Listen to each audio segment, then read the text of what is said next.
நேற்றைய தினம் மே 20 நெல்லை மாவட்டத்தில் பட்ட பகல்ல ஆள் நடமாட்டம் மிகுந்த இடம் கேடிசி அதற்கு எதிர்ப்புறமா இருக்கக்கூடிய வைர மாளிகை என்கின்ற உணவகத்துல வச்சு ஒரு வாலிபர் படுகொலை செய்யப்பட்டுள்ளார். அந்த வாலிபர் யாருன்னு பார்த்தோம்னா தீபக் ராஜா. ஃபேமஸா இன்ஸ்டாகிராம்ல ஃபேஸ்புக்ல எல்லாம் பார்த்தோம்னா தீபக் பாண்டியன்னு சொல்லுவாங்க. அந்த தீபக் பாண்டியன் வந்து படுகொலை செய்யப்படுறார். யாரால, எதற்காக? அவர் வந்து மறைந்த பசுபதி பாண்டியன் அவருடைய ஆதரவாளராக இருந்துள்ளார். அதே போல தேவேந்திர குல கூட்டமைப்பினுடைய முக்கிய பொறுப்பாளராகவும் இருந்து வந்துள்ளார். பொதுவாகவே நம்ம நெல்லை மாவட்டத்தில் பார்த்தோம்னா ஜாதிய மோதல்கள் வந்து உச்சத்தில் இருக்குன்னு சொல்லலாம். அதுவும் இந்த விடியல் அரசாங்கம் வந்ததுக்கு அப்புறம் பார்த்தோம்னா மதுவினால் படுகொலைகள் அதிகமாயிருச்சு, சொத்து தகராறுனால படுகொலை அதிகமாயிருச்சு, கள்ள தொடர்பு அதனால கொலைகள் அதிகமாயிருச்சு, ஜாதிய படுகொலைகள் குறிப்பா இந்த நெல்லை மாவட்டத்தில் மிக மிக அதிகமா இருக்கு. இந்த 2 மாசத்துல பார்த்தோம்னா நெல்லை மாவட்டத்தில் சுமார் 60க்கும் மேற்பட்ட கொலைகள் நடந்துள்ளது. கணக்குல சொல்ற கொலைகள், மற்றது என்னென்ன சொல்லி நமக்கு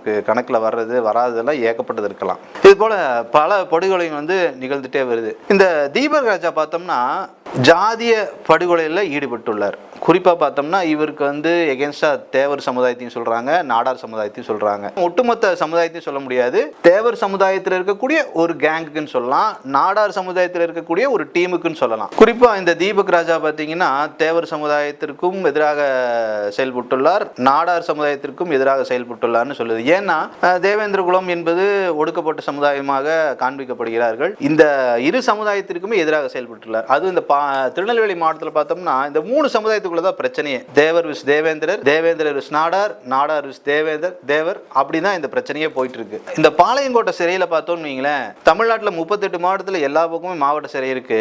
ஆனா இந்த பாளையங்கோட்டை சிறை மட்டும் ஜாதி சிறையா நாம பார்க்கப்படுறோம். ஏன்னா இங்க பாத்தீங்கன்னா தனியா தேவமார் பிளாக்கு, நாடாருக்கு நாடார் பிளாக்கு, கோனாருக்கு கோனார் பிளாக்கு, தேவேந்திர குலத்தானுக்கு தேவேந்திர குலத்தான் பிளாக்னு பிரிச்சு வச்சிருக்காங்க. இவர் இந்த தீபக் ராஜா பாத்தீங்கன்னா ஏற்கனவே இவர் பேர்ல ஒரு 4 கொலை வழக்கு இருக்கிறதா சொல்றாங்க. 4 கொலை வழக்குல ஈடுபட்டது எல்லாமே பாத்தீங்கன்னா இந்த மாட்டு சமுதாயத்துக்கு கூட தான் இவரு கொலை பண்ணியிருக்காங்க. அதுல குறிப்பா இவருடைய கேஸ்காரங்கன்னு பார்த்தோம்னா ஊசி பாண்டியன், அண்ணன் கண்ணபிரான், இது போல இவங்க எல்லாமே வந்து இவரோட கேஸ்காரங்களா இருக்காங்க. 2 வருடத்துக்கு முன்பாக பாளையங்கோட்டை சிறையில பாத்தீங்கன்னா முத்துமனோ அவர்கள் வந்து இவருடைய கேஸ்காரங்க. இந்த முத்துமனோ வந்து படுகொலை செய்யப்படுறாங்க. யாராலன்னு பார்த்தோம்னா குறிப்பா இந்த அட்மிஷன் எடுக்கும் பொழுது எல்லாருமே வந்து எந்த ஜாதின்னு சொல்லி கேட்டுதான் இந்த பாளையங்கோட்டையில பிரிச்சு பிளாக்ல அடைப்பாங்க.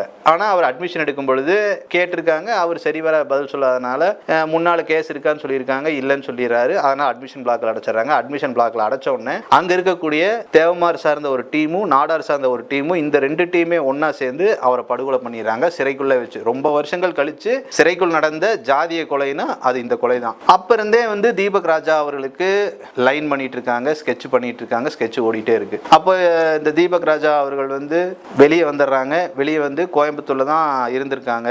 தீபக் ராஜா அவர்களுக்கு வருகின்ற ஜூன் மாதம் அவருடைய உறவினர் பெண்ணுடன் நிச்சயம் செய்து திருமணம் நடைபெற உள்ளது. இந்த தருணத்தில் அந்த பெண் என்ன பண்றாங்க, தன்னுடைய பெண் தோழிகளுக்கு ட்ரீட் வைக்கணும்னு சொல்லி கூப்பிடுறாங்க. கோயம்புத்தூர்ல இருந்த தீபக் ராஜா அவர்கள் நெல்லை போறாங்க. நெல்லை போன இடத்துல வைர மாளிகை என்கின்ற இடத்துல போய் நல்ல உணவு அருந்தி வெளியே வராங்க.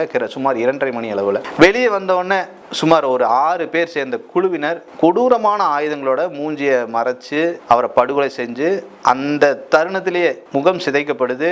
எப்படி அவர் கொலை செய்வாரோ அதே போல அவருக்கு சாவு வந்துள்ளது. இந்த சாவுக்கு கொலைக்கு கொலைதான் தீர்வானா கிடையாது. தயவு செய்து இந்த ஜாதிய மோதல்களை தவிர்த்து எல்லாருமே ஒட்டுமொத்தமா இந்துக்களாக நாம ஒன்றிணைணும். ஏன்னா இன்னைக்கு பாத்தீங்கன்னா இன்ஸ்டாகிராம்ல வந்து ஒவ்வொருத்தங்க ஒவ்வொரு பதிவு போடுறாங்க. இந்த பக்கம் தேவேந்திர குலத்தார் வந்து தேவரை வந்து இழிவுபடுத்துறாங்க, கல்லன் எல்லாமே களவாணி டேஷ் அப்படின்னு போட்டு, இந்த பக்கம் தேவேந்திர குலத்தான வந்து நீ எல்லாம் பல்ல, நீ எல்லாம் பண்ணாடி, பண்ணையில் அடிமையாக இருந்தவன் நீ எல்லாம் அப்படின்னு சொல்லி இவங்க போடுறாங்க. இது போன்ற பதிவுகளை தவிர்த்து நாமெல்லாம் தமிழர்களாக ஒன்றிணைணும். தமிழர்களாக ஒன்றிணைந்தாதான் நாமெல்லாம் இந்துக்களாக இந்த தேசத்தில் வாழ முடியும். இப்படியே நாம அடிச்சிட்டு இருந்தோம்னா நாளைக்கு இந்த தேசத்தை காக்க யாருமே இருக்க மாட்டாங்க. இன்னைக்கு நாம என்ன பண்ணணும், நமக்குள்ள ஒரு புரிதல் ஏற்படணும். இந்த புரிதல் ஏற்படுறதுக்கு அங்க இருக்கக்கூடிய மாவட்ட காவல்துறையினர் அழைச்சு பேசணும். ஏன்னா இன்னைக்கு எல்லாருமே படிச்சிட்டோம். இன்னைக்கு குறைஞ்சபட்சம் எல்லாருமே ஒரு +2 முடிச்சிருக்கோம். கம்பல்சரி இன்னைக்கு எல்லாம் பாத்தீங்கன்னா எல்லாருமே டிகிரி ஹோல்டர்ஸ் ஆயிட்டாங்க. ஆனா இன்னைக்குமே பாத்தீங்கன்னா மஞ்சள் பச்சை சிகப்பு கருப்பு அப்படின்னு சொல்லி கயிறை கட்டிட்டு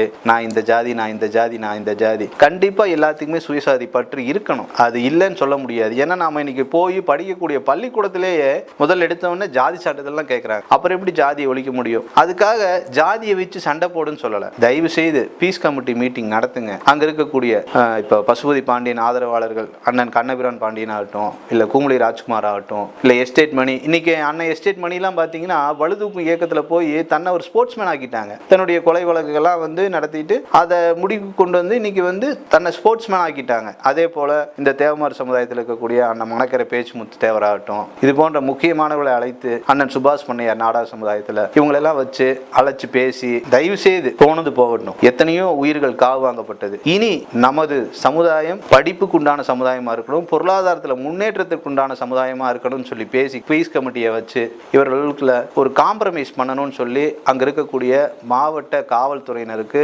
எங்களது அமைப்பின் சார்பாக ஒரு கோரிக்கை வைக்கின்றோம். ஏன்னா இன்னைக்கு பாருங்களேன், பாரா ஒலிம்பிக்ஸ்ல மாரிப்பன் என்கின்ற ஒரு நபர் இன்னைக்கு தங்க மெடல் வாங்கி கொடுத்திருக்காரு. மல்லன் என்பவன் யார்?